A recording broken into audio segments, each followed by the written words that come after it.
I found out about Prep for Prep, I'd say almost accidentally. There was a feature for New York Magazine. The cover story was about Prep for Prep. My father then called Prep for Prep. I think he called their offices every day for about a month. And they were so exasperated by that, they said, fine. I got invited to come in. My father said, now it's your turn. And the rest is history. I first learned about Prep for Prep from my cousin, Paula Campbell Robert. I was able to walk through her journey with her and to see the value of the Prep for Prep experience. And so just having this opportunity to see education in a much broader context, that you get to choose who you're becoming at such an early age, was exciting for me. All of the major seminal moments in my life, someone from Prep for Prep was there. Sharifa and Nicole in particular are a huge part of my life journey. Sharifa and I were struggling with getting through all of the text to prepare for our quizzes. So every morning we'd wake up earlier than everyone else and we'd line up, the three of us, in separate showers with our books open, and Francine would speed read for us. And me screaming above the sound of the water, right, to try to recount what happened in the pages of the English novel we were supposed to read because there was a quiz in 30 minutes. And we would pass our quizzes. There are tons of fond memories about us supporting each other, sharing homework assignments, calling each other at 11:30 at night to read essays and go over what homework was due when.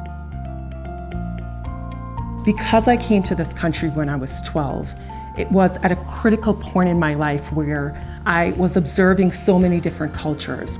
I was also seeing the different outcomes from my friends who I'd stayed in touch with who were in public school in Brooklyn. It was so stark to me, the divergence in paths and the opportunities that I was getting that my other friends were not. Who else but me could articulate the experience of taking students and giving them opportunities that could then lead to real social mobility and, frankly, legacies, generational change. You get the Docker files up? Career Labs is a nonprofit that provides free training and job placement for people from underserved communities for jobs in cloud infrastructure computing, cybersecurity, AI infrastructure computing, and DevOps and data engineering. And we provide significant economic mobility for a lot of our graduates because their average starting salary is about $100,000. And they're typically coming from households with $20,000 to $30,000. So within a short period of time, within 6 months of free training, they're able to significantly change the economic trajectory of themselves as well as their families.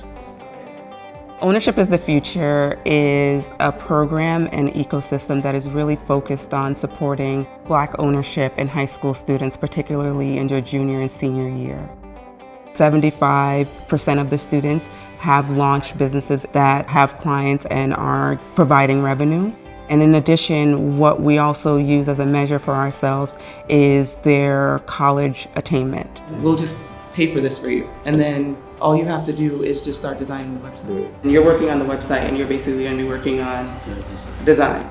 I started Ownership is the Future given the professional and personal experiences that I've encountered from the very beginning, starting with my experiences in Prep for Prep. As head of corporate impact, I like to think that I work at the intersection of corporate goals and social good.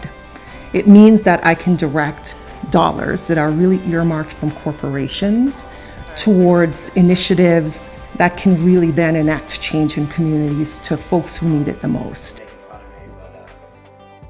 To see a fellow prep alum doing so well, if I could be very candid, I'm not surprised by it. I think there's a way in which I think we all really believe that we were fully capable. There is something about the prep experience that those of us that have been on the receiving end are very aware of, which is that prep leaves no stone unturned. Here we are telling our children how fortunate they are and how much they take for granted the opportunities being given to them. But in many ways, ironically, all of our hard work was to make sure that our children didn't have to have that particular edge or didn't have to survive in the way that we had to. But I also feel that in many ways that this was the reason why I went to Prep for Prep. This whole notion of paying it forward, if not explicitly being told to us, it was implicitly understood. These are our sources. Be clear about what it is you want and what you need in your life. But also, if you mess up, you have the tools to be able to come back.